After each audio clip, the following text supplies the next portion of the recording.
Gentlemen, if you are joining, ladies and gentlemen, if you are joining us now, we had a technical failure of sorts, but we're back up now. So what we've decided to, we'll finish off the discussion, and you're probably receiving this through emails and link on the website. So we're still talking about the implications as a business to any breaches caused by my employee, and what are the remedies in place, maybe as a aggrieved party. All right. So as I was saying, first and foremost, when it comes to the employee can be prosecuted. You can report to the police and they'll be prosecuted, or you can have an in-house disciplinary hearing, which you can decide whether to dismiss them or to just give them a punitive sentence afterwards. And on the implications of the organization itself, it can tarnish your image.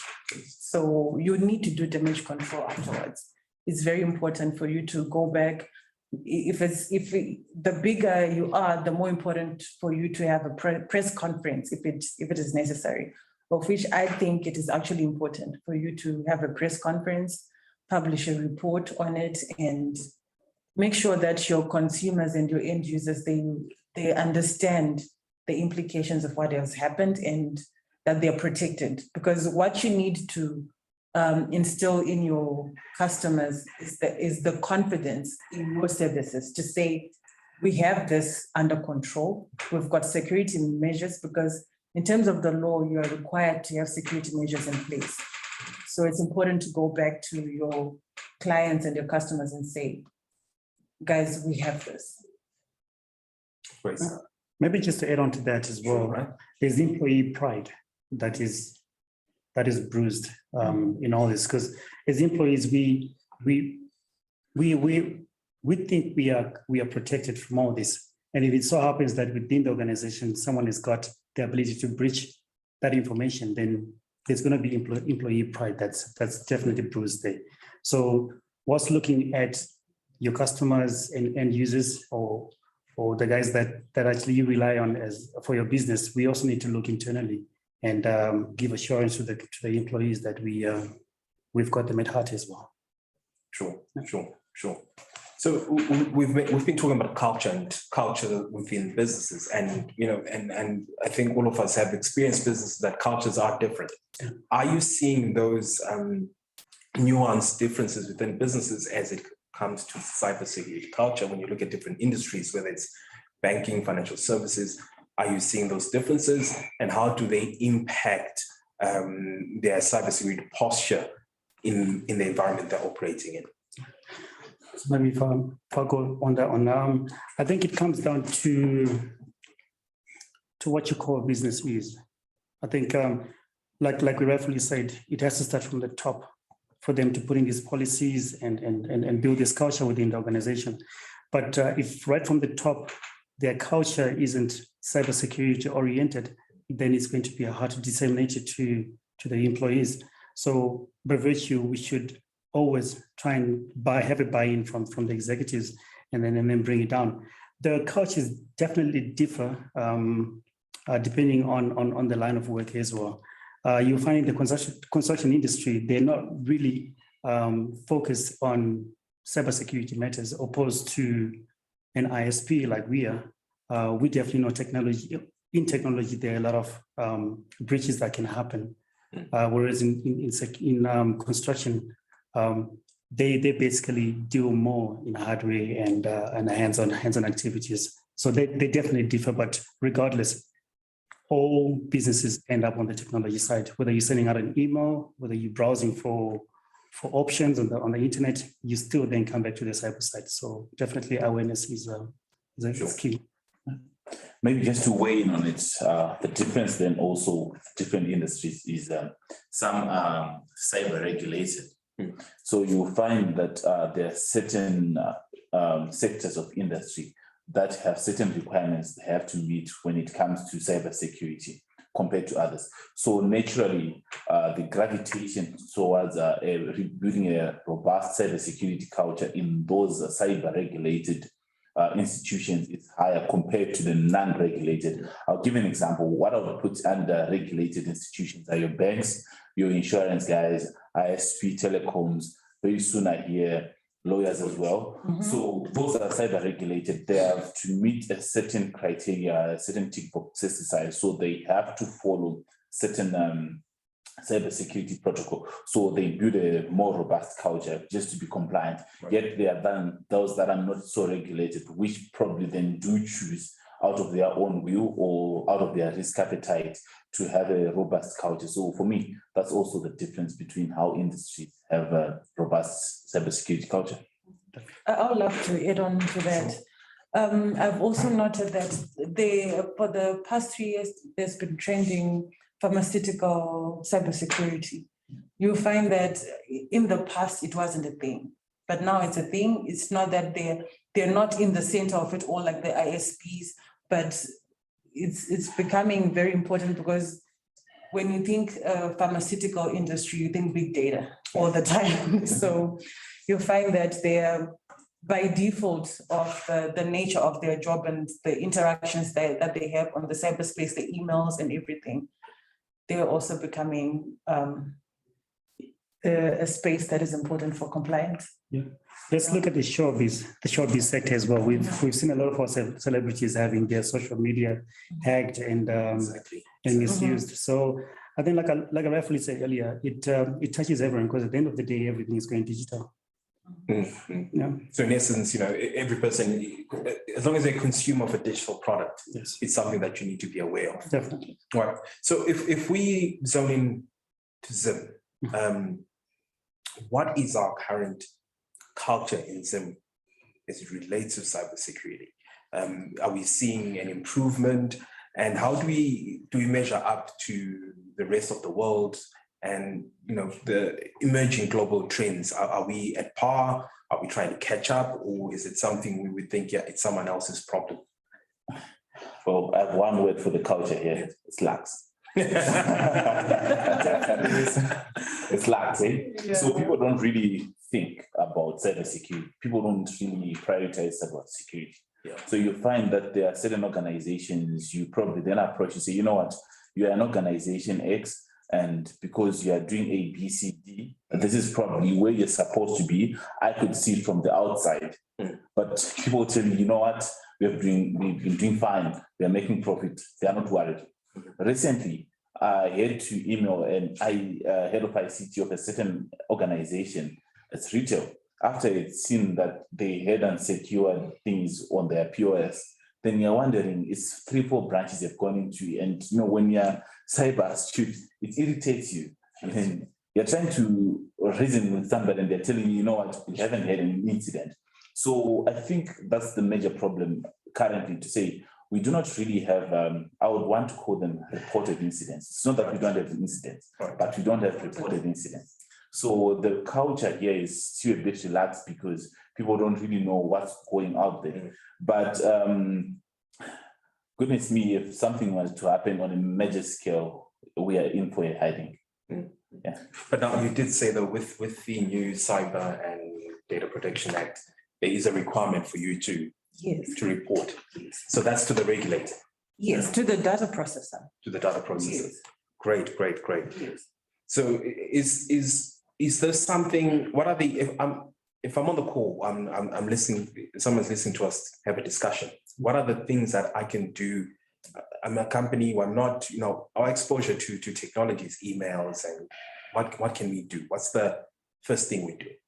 How do we start that journey? So I think, like we roughly spoke about earlier, it's it first comes down to the infrastructure. We put the infrastructure in place first, and then last but not least, and that doesn't make it less important. We have to train and make the users aware of what they can or cannot do on the network. I think a couple of months ago, the Ministry of Information had an endeavor that had the theme think before you click. And if we conscientize people to think first before they click, then that should change everything. Maybe to weigh in on that as well. Even in line with the infrastructure or parallel or even before the infrastructure, is to then come up with policies and procedures that are going to guide what we're trying to achieve. Why I always insist on policies and procedures is so that we are not running like headless chicken. Yes. Because today we come up with a VPN solution, tomorrow we're coming up with a anti-phishing solution, but at the end of the day, we have probably 15 solutions that are unrelated that probably would have added up. So once we come up with a policy, we have a roadmap of what we want to do. First of all, identify our maturity, cybersecurity maturity. Where are we? Where do you want to go? How are you going to get there? And then we build between where we are and how we want to get there. That's the infrastructure, that's the impartation of knowledge, etc. So presumably that if I don't have the skills in-house, that means I need to look for you guys.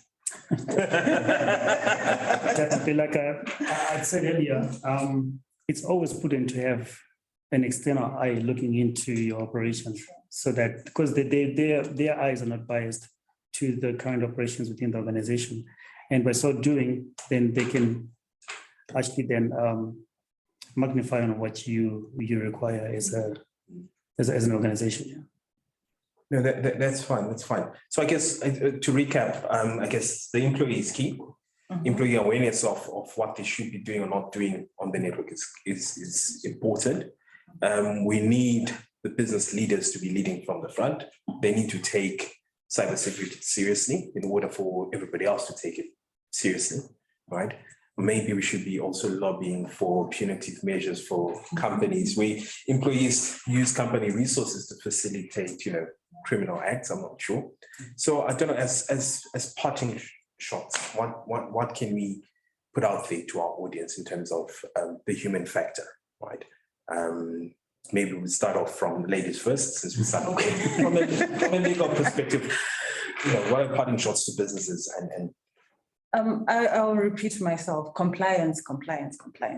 Be compliant with the laws know what the law says. If you don't know, that's why we are there. Lawyers are there to educate you, to show you the way, and to give you proper legal advice on cybersecurity issues. And one issue that I forgot to mention, we need every organization to have a data protection officer. It's a legal requirement. And I remember there was a publication where everyone should have been compliant by the 20th of February of this year.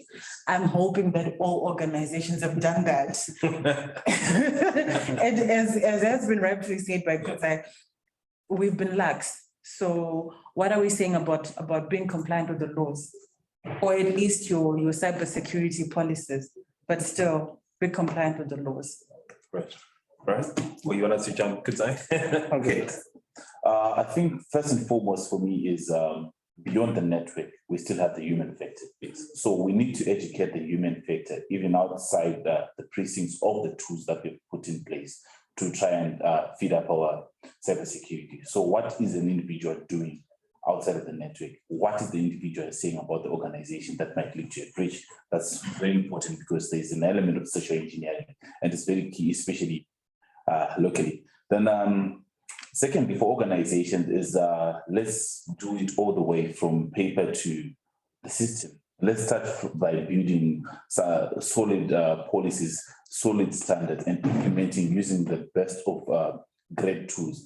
And at times it's not really about the cost, because you might think the cost is expensive, but over time it's cheaper because you can not really put a dollar value to reputation. Okay. Then I think maybe just 3-4 points to run through. Let's start it from the C-suite. We start from the top executives and make it relatable. Then our cybersecurity endeavors should be human-centric. Let's not just talk about tools. Let's also have a program that is human-centric in which people can relate. Then I think it's important for us, especially where we are as a country in terms of cybersecurity, to try and make user awareness and security awareness fun and rewarding. Be it in organizations, if we have quizzes, if we have tests, whatever, let's reward those who are showing effort so that it also motivates the rest of the organization to try and be part. And then importantly as well is to invest in the right tools, because we know where we lack, we have our measurements which we are doing. We can get tools that then can close in the gaps for us. And then most importantly is, I think for every organization, last but not least, it's important to have a cybersecurity champion. Right. Because without a champion who is pushing it, who is passionate about it, then we might not go far. Thank you. Great stuff. Right. Thanks, Kuzi. So my parting shots will be that in as much as we have all the infrastructure in place, the firewalls, the antiviruses, and all the softwares that we can have, the hacker has found comfort, and the weakest link is a human being. So let's not take comfort of what infrastructure we have, but at the end of the day, let's think before we click. Great. I like to gladly say that it's done in time. We've got programs, like Kuzi rightfully said, that can give you quizzes and tests over a period of time to all the employees within the organization to then understand their activities on the network. If anyone needs them to grow within the way they use the infrastructure or the internet, then those quizzes, we've got them installed. We've got endpoint antiviruses, we've got firewalls that we've got a whole suite that we can actually implement for you to mitigate these attacks. Great stuff. There you have it, ladies and gentlemen. Unfortunately, the gods of electricity thought otherwise. This was meant to be our Q&A session, but please, when you receive this video, send through your questions or comments to the email address that will be provided, and we'll try and get our panelists to actually respond. Without any other additions, and there'll definitely be no subtractions to what was said. Thank you very much for your time. It's been a good session. We'll see you next time. Thank you. Right, we seem to have a question. Yes. Yes. Hi, Albert.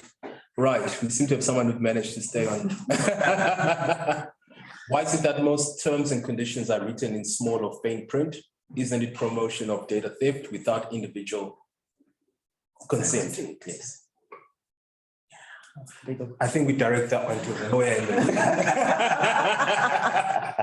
Okay, it's you can never answer for the person who has opted for fine print in terms and conditions. That's why it's important to read, and that's why it's important to have a lawyer review your contracts and the like. But unfortunately, if you're online and you're going through terms and conditions online and the lawyer is not there, you're in trouble. That's why it's important for you to read everything that is online. I know, well, I'm equally guilty of that. You go onto a website, you want to maybe subscribe onto services that are being rendered by a particular organization online. You just click agree to the terms and conditions without reading them. So it's very important to go an extra mile to read everything that is on the terms and conditions. I hope you are answered, Albert. I don't know, can we take from maybe the 37 that we still got a few minutes on the session. We still have some participants on. If you do have questions, please push them through. Maybe we'll also wait for those questions to come through. I think Dynam Trend is giving an awareness trial to any organization that is 25 heads and above, where we actually give you a platform that helps you measure how your employees are faring on the network. Right. Gives you all the quizzes and tests, gives you all the phishing email tests, weak password tests, and by so doing, it's a fun experience, and we are giving that promotion. So anyone who wants to partake of that trial, please get hold of us on the email address that's provided, which is sales@dynamtrend.co.zw, and we will give you that free trial. Thank you. Great. So the email address is coming straight to you, Albert. Usually the font size is almost 2, presumably very small. You had asked the question, I think I missed it. What's the question before? The follow-up question that he made. Or to say, why can't it be allowed to stipulate? It's when Brian was talking. Why can't we have law which stipulates it to be written clear? Okay, I think. Can I get that? So it's not about the law having it written clearly, but then it's the amount of content that's there as well. They're actually trying to fit in that content within the stipulated space they have on the website or the application that you'll be using.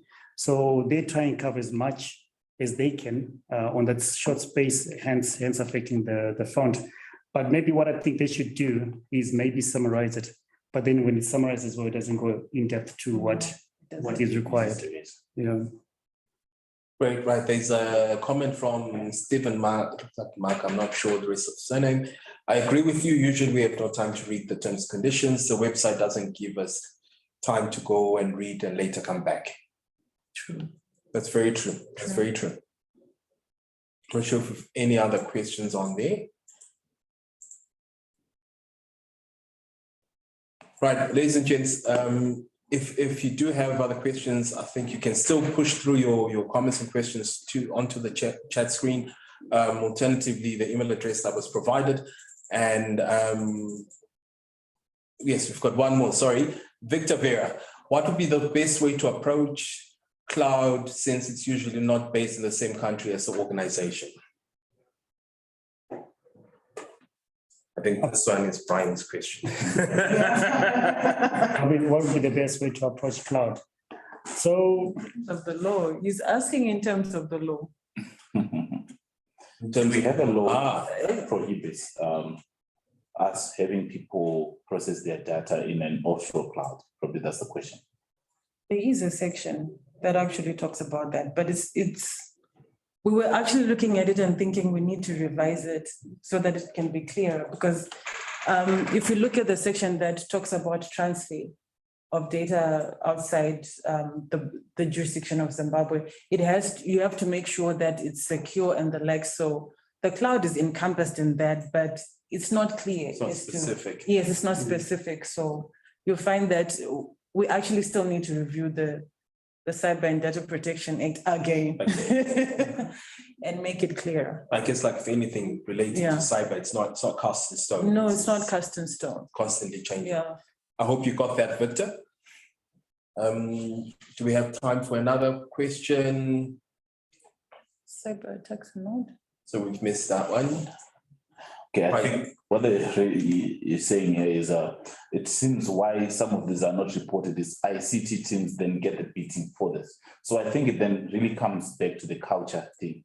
If we've inculcated the correct culture, we have executive buy-in at the right stages, then they know that cybersecurity is beyond an ICT issue. So we should drill down to ensuring that whoever perpetrated the offense is brought to book and not just put it on the ICT team, because at times it's not the ICT team.